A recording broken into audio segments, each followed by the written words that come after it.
All right, good evening, everyone. I'm Will Smith with Medalist Sports. I'm one of the organizers of the event. I'm joined this evening by Rico Patton, my partner in crime for the shenanigans we're about to pull for the next 2 weeks. First of all, I want to thank each and every one of y'all for volunteering. We sincerely appreciate the time that y'all are giving to us as an organization. We could not possibly produce this event to the level that we do without your help. I mean, it is absolutely critical to have everyone involved, and it is such a huge help having all of y'all involved. It is something we really do appreciate. So thank you very, very much. Every time you see me, I'm going to thank you, whether it's on the side of the street or at the end of the meeting or at the end of the race. It really makes our life much, much easier. We're going to go through what to expect. I know that many of y'all this is your third year for many of you, so it may be a lot of the same things that you've heard before. And for those that are new volunteering, this will be a brief introduction to professional cycle racing. All right. And we are being recorded, so I can't goof off but so much. All right, go ahead. And we'll talk a little bit about the behind the scenes of how we produce events, some basic understanding of racing, the weekend schedule, how we manage traffic around the race, and your responsibilities. So this is the Professional Road Championship for the United States. And we are going to crown a variety of champions in multiple disciplines. And essentially, the winner of each race will be awarded the national champion's jersey. And everywhere they race in that discipline for the remainder of the year, whether it's in Europe, South America, Asia, no matter where they go, they'll that jersey representing the United States. And they wear that for an entire year, and then hopefully they'll come back and defend it again next year. It is both women and men riders. We have juniors, which are UCI juniors. Those are 17 and 18-year-olds in men and women. We have under 23-year-old athletes, and they are 23 years old or under by December 31 of this year. So they have to be between 17 and 23 at the end of this year to qualify for that. And then we have what's called the elite classification, which is a combination of U23 athletes who choose to race up in qualification, and all those professional athletes that are coming in from around the country and around the globe. It is open only to U.S. citizens. And so it is to crown our national champion. And what we'll do in the background is obviously we'll build all the infrastructure, we'll prepare the course for their safety, and we've done a lot of work in preparation in terms of where we'll have resources, where volunteers will be placed, what the medical plans are, and what the police plans are. All right, next slide. There are 3 different disciplines. There's a time trial, which is a race against the clock, and it is competed individually on your own. And what we do is we will start individual athletes 1 minute apart on the course. And at the end of the day, whoever completes the course in their division in the lowest possible time is the winner. Like I said, they'll start with a 1 minute gap between athletes, and on the course they will potentially catch each other, and there's regulations on how they have to pass and so forth. But whoever completes that course in the lowest elapsed time wins. For the criterium, it is a mass start race, and it is, for those of you who have not seen it, it is like Bristol Motor Speedway at night. It is short track racing. It is elbow to elbow, very, very aggressive on a confined course. The course is only a mile long, so they'll do many, many laps over the course of the evening.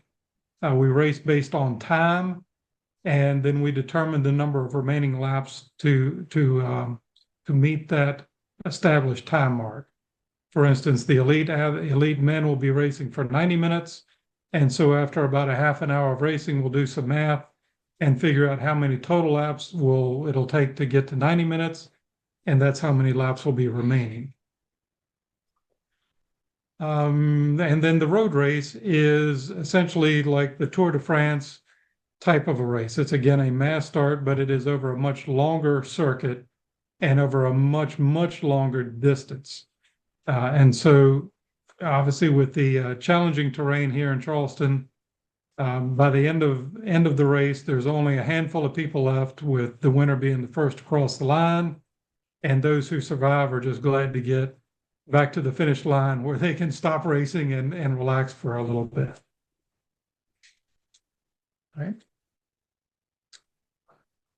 So we'll begin racing on 8 a.m. on Tuesday with the time trial, and it'll start with men juniors, followed by women juniors, followed by women U23, then the women elite field, then the men's U23, and then the men's elite field will finish off the day. It's going to be a pretty lengthy race day. Like I said, you can see here, it starts at 8 a.m. We're likely to be done by 3:30. And again, it's all up and down Canal Boulevard. So it's a very simple, basic course, all very flat and extraordinarily fast. I think the top female last year raced the course in just under 30 miles an hour, and she would have beaten basically 2/3 of the men's field. And then the top man raced it in just under 33 miles an hour. So extraordinarily fast racing on the time trial. Criteriums start on Wednesday, and that'll start with juniors and U23 on Wednesday. So we'll be racing from 6:30 p.m. until about midnight. And then Thursday is the women elite and men elite, and we'll be done by 9:30 p.m., finished racing, and then follow that up with cleanup downtown. Our road racing starts on Friday with a junior road race, which is, we'll show the course in just a minute, and then that follows up Saturday and Sunday. Saturday is U23, and Sunday is the elites. The time trial course is just basically out and back and 2 U-turns, and that's it on Canal Boulevard. We go down to Daniel Boone, make a U-turn and come back. The juniors do 1 lap, U23 women do 1 lap, and then everybody else does 2 laps. The criterium, like I said, is basically a 1 mile L, 6-turn criterium. Very challenging course. Positioning is absolutely critical on this course. You have some nice big roads that you can maneuver up into the race, such as on Canal and on Court Street. But once you start making the turns coming back, turns 4, 5, and 6 are pretty narrow.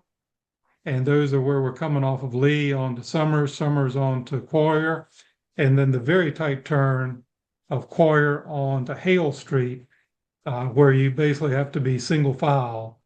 And that's the challenge of this course is making sure that you position yourself appropriately for those final laps. And the next is a junior road race. Again, the common start and finish is on Canal Boulevard in front of the 4 Points Sheraton. And we go up towards Wirtz. We climb up Wirtz Avenue, and then we come back Oak Ridge and turn on to Greenbrier. Greenbrier, then we turn on to Canal Boulevard, on to Brooks, then on to Quoyer, Quoyer to Summers, Summers to Lee, Lee to Court, Court to Virginia, Virginia to Truslow, and then back on to Canal. And we'll do that a bunch of laps for each race. And then for the elite and U23, we add in the other side of the river, which creates a pretty significant challenge with the climb up Bridge Road and then the technical descent down Loudon Heights.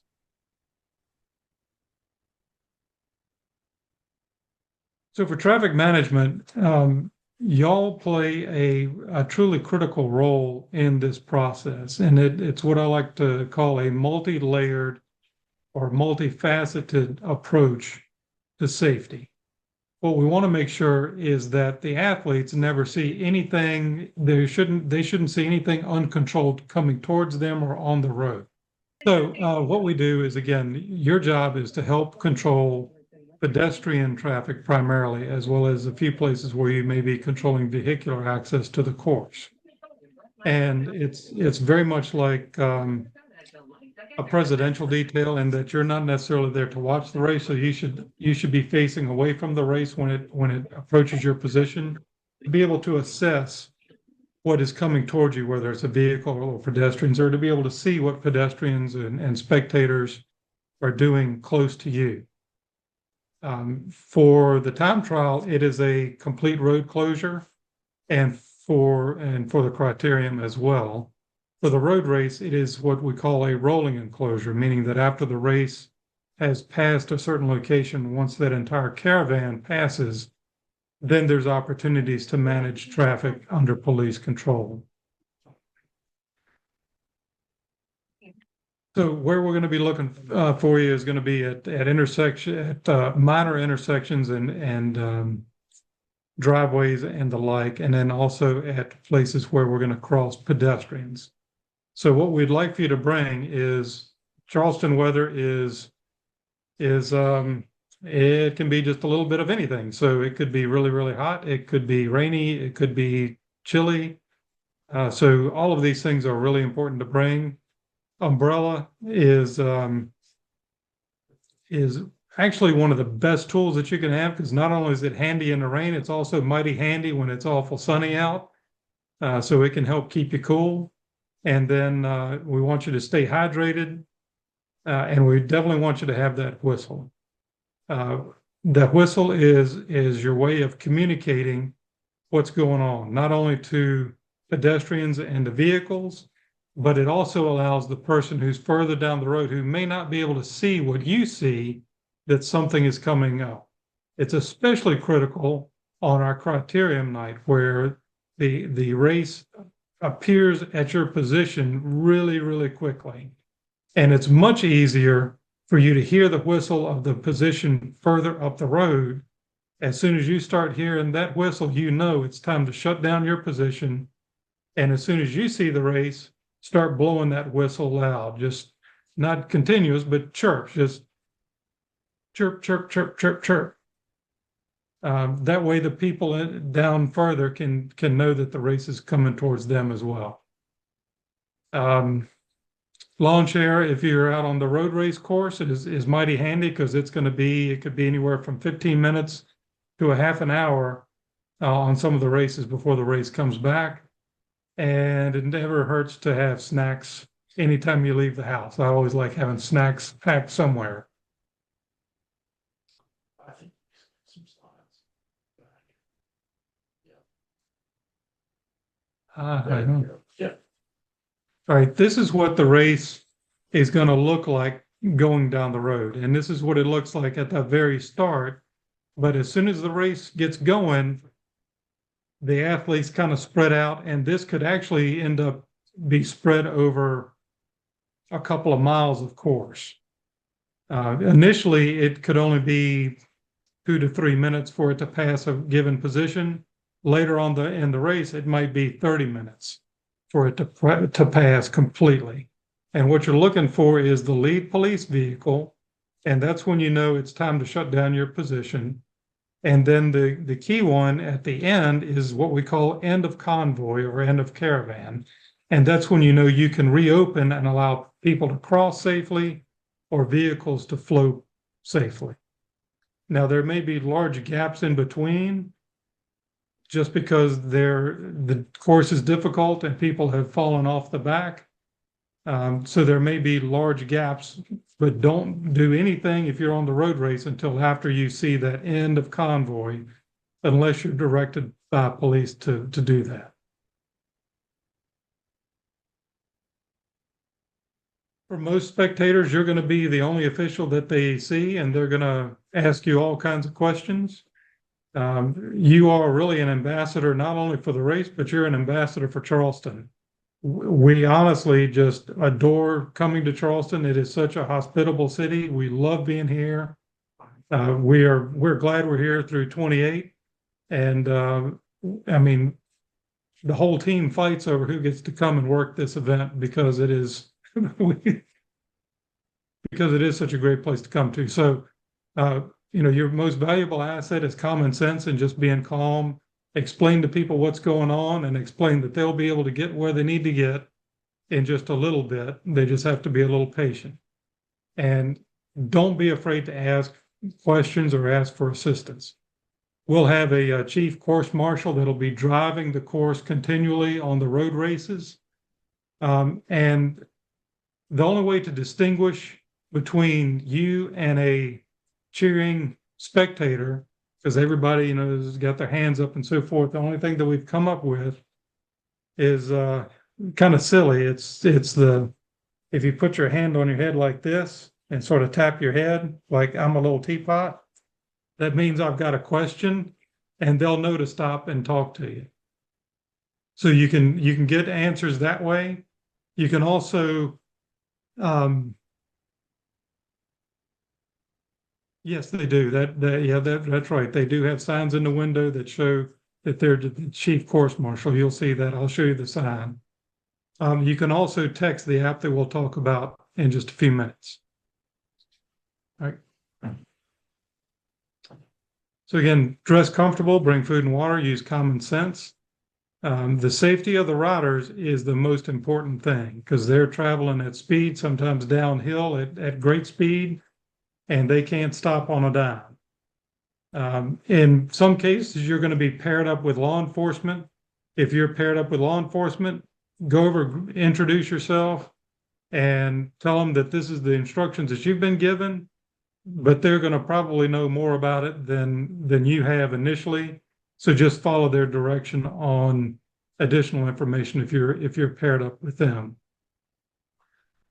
Particularly on the finish straightaways and on the criterium, look for people reaching over the barriers with cameras, trying to get pictures, particularly cameras with straps. There's been, over the years, dozens and dozens and dozens of accidents caused by somebody that's a big fan of the sport just trying to get a great picture of their favorite rider, and the strap is hanging over and it snags a handlebar and down goes the rider, and it can end that rider's season, and sometimes it can end their career. So just make sure that you are communicating with the people around you. That whistle is often good to get people's attention. So just be firm but polite with people that are doing that, and they'll understand. But let me do say that if for some reason there is a bike accident, I know your first instinct is to want to help the rider, but you need to let the oncoming riders know to slow down because there is an accident. And if you have a water bottle in your hand, please leave it on the sidewalk. Don't drop it in the street. Yeah. Excellent point. So if there is an accident, do not respond to the accident. We have people that are there, dedicated medical personnel and officials that are there that will assess what's going on. Your job is to make sure that the course remains clear. Most of the time, these kids, and I call them kids because they all seem to be pretty young. They seem to be made out of rubber. They'll have a tremendous accident and they'll pop back up and they'll be on their way. No, you don't worry about notifying the oncoming riders. Your job is to keep the course clear. The oncoming riders will be managed by the officials. And if there is a need to have medical attention be brought on course, we'll do that under very controlled circumstances. So your job really is just to keep the course clear and let the officials manage the race on that course. You're basically giving us our field of play for us to operate in. All right, next slide. You want to talk about that last bullet point? Sound cars. Yeah, I mean, that's a great point. If you are in a parking lot or you're on a roadway, your eyes and your ears are a great sense. So make sure you keep an ear out for cars starting. Somebody may have just gotten to the car in a parking lot that's kind of sealed off from the course, and they may not have any idea what's going on. So just be alert to that. They may not know to stop and talk to you. So you are going to need to be take the initiative to talk to that person. So the vehicles that are going to be on course are going to have a decal across the top of the windshield, both front and back windshields. And it'll have any one of these number of different decals. And each one of these represent a specific job function in the race caravan. And so the ones that are most important to you are the chief marshal. The chief marshal is a critical one for y'all to talk to. There will be also the command vehicle, which will be a marked police vehicle. That'll be the very first part of that race caravan. That's when you know you need to shut down.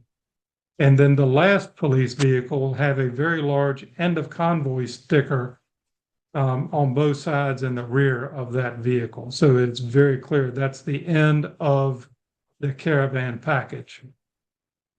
Everything else, again, has different functions within the race. We do have a number of civilian motor marshals that provide an extra layer of security within the race. We have a number of motor commissaires, which is a nice, fancy French way of saying motor official. They officiate the race and make sure the athletes are obeying the regulation. And then you have the commissaire car, which are the chief officials of the race, and they are managing large groups of the race throughout the entire time. We have medical teams that are embedded within the race. So we have a race doctor who will be being driven around in a convertible, and he will actually be performing medical work while driving down the road on athletes that may have crashed. They'll ride up next to the car, and they'll receive medical attention while riding down the road.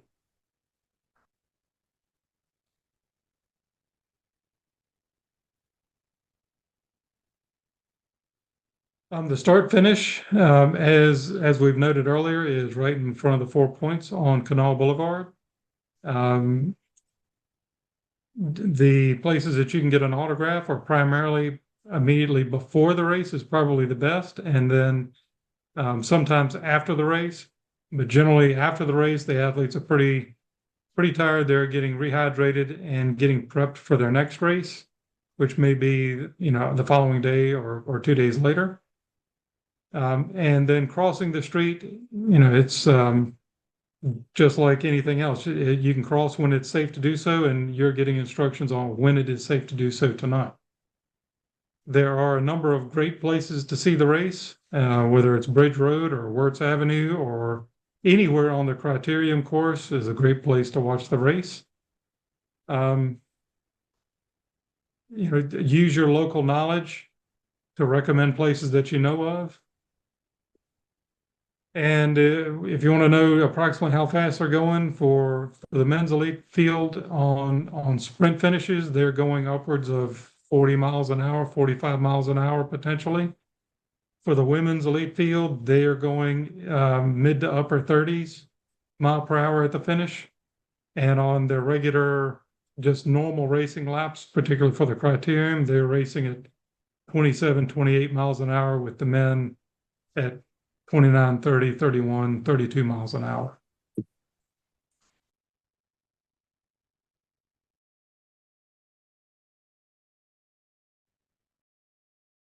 Okay. Oh, how long was it? Just About seconds. Okay. Oh, okay. All right. Next slide. So Okay. tomorrow you can pick up your volunteer swag bag that's going to have your whistle, your cowbell, t-shirt, and some other items, gift items, bottle of water and sunscreen, and then two cooling towels, and there's some other items in there. And then if you have any questions, I got a lot of the waivers taken care of. I got a spreadsheet. We'll have some extras there if you wasn't able to print or sign. If you just want to fill it out there, we'll get that taken care of. And if you want to add on more shifts, you can't see him, but I have a gentleman that will be with me by the name of Blake, and he will help me assist you guys to take on more shifts. We'll be there from 10 a.m. to 2 p.m. at the box office at the convention and Coliseum. And then we'll be back at 5 p.m. to 7 p.m. And then, as always, Black Sheep is our headquarters. We will be there Monday for a couple of hours. Text me. A lot of you can call me. I know I will be there between the hours of 10 a.m. and probably till 2 or 3. And then we will always be there between an hour to an hour and a half prior to your shift. So if your shift is at 7, we will be there at let me just say 6, because we're working with Black Sheep. So I don't want to get them out of bed too early. But if you need anything, please feel free to contact me.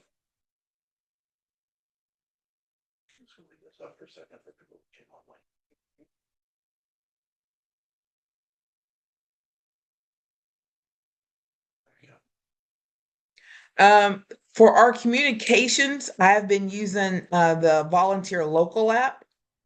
I can go into the Reminder app and start it up, but I've been using Volunteer Local because, I've been using the Volunteer Local app because that's where when you go in and you register, it's already got your email address and your cell phone numbers, and then I can use the forms that we used last year. Everything's on there, and I can just easily reach out to you and let you know, like, when it's the last race, when's the last car, anything, and then you can just shoot me back and it comes right to me. And then there's an app. All you gotta do is download it, Volunteer Local, and we can just communicate all in one easy click. What is the volunteer local? How do they get to that? So the Volunteer Local is an app. You download it. That's how you guys registered. And then just go to your profile link.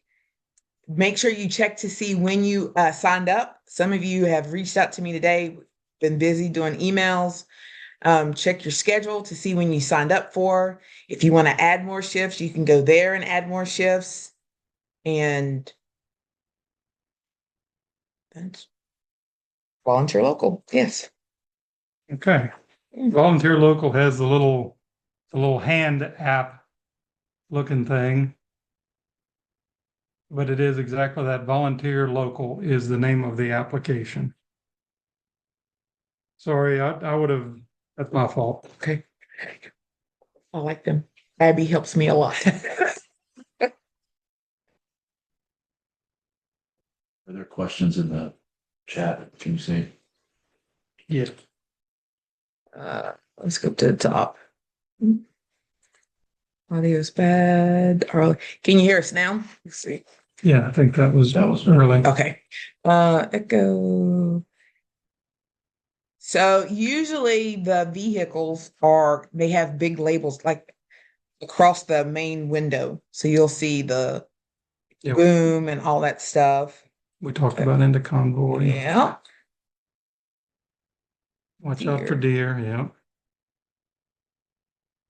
Yeah, we talked about that. Okay. Yeah, restrooms. Restrooms. Hopefully, you can use a restroom in between riders, and then if you're near a restroom, I know some of the gas stations, like at Florida Street They will be nice enough to let you use your restroom. If you're up on Bridge Road, I know some of the residents were nice enough to let people use the restroom. So it's kind of hit and a miss. But yeah, if you have to use a restroom, just take a leave, let us know, and then just come back.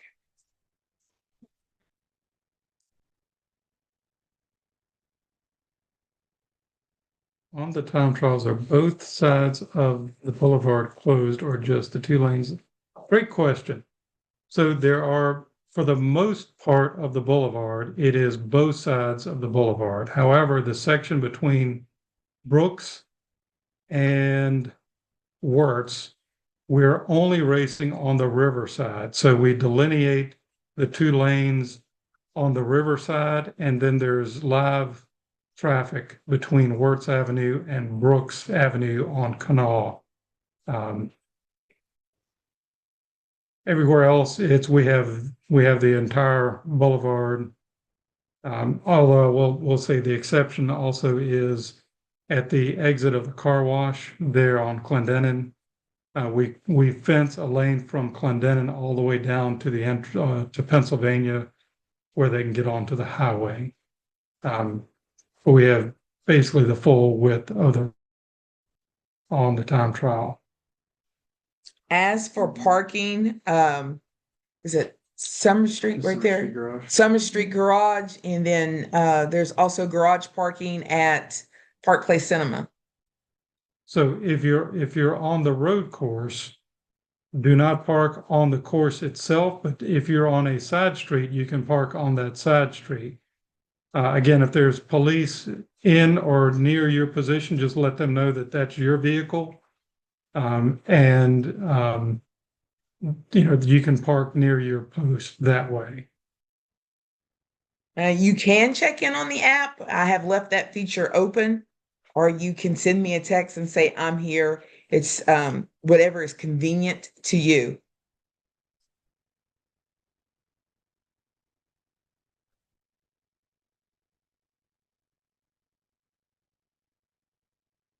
All right. Best parking to pick up your packet. There's what, 15-minute parking? 15-minute parking right in front of the Civic Center. Clendenin Street. On Clendenin Street. And then they can park in the garage for free then on Friday. And then you can also park in the garage for free on Friday.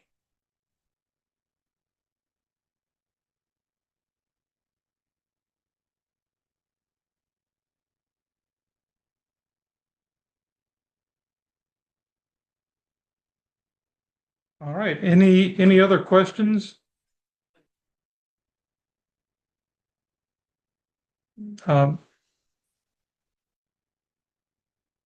If not, then I'll close out the way I started, which is to say thank you very, very much for your volunteering to help us out this week. On behalf of USA Cycling and Medalist Sports, your support and assistance is just truly, truly appreciated. And again, we're so happy to be back in Charleston. Looking forward to a great week of racing. It'll be interesting to see how the changes going from May to June is. It was pretty hard in May racing. I think it's going to be really, really hard in June.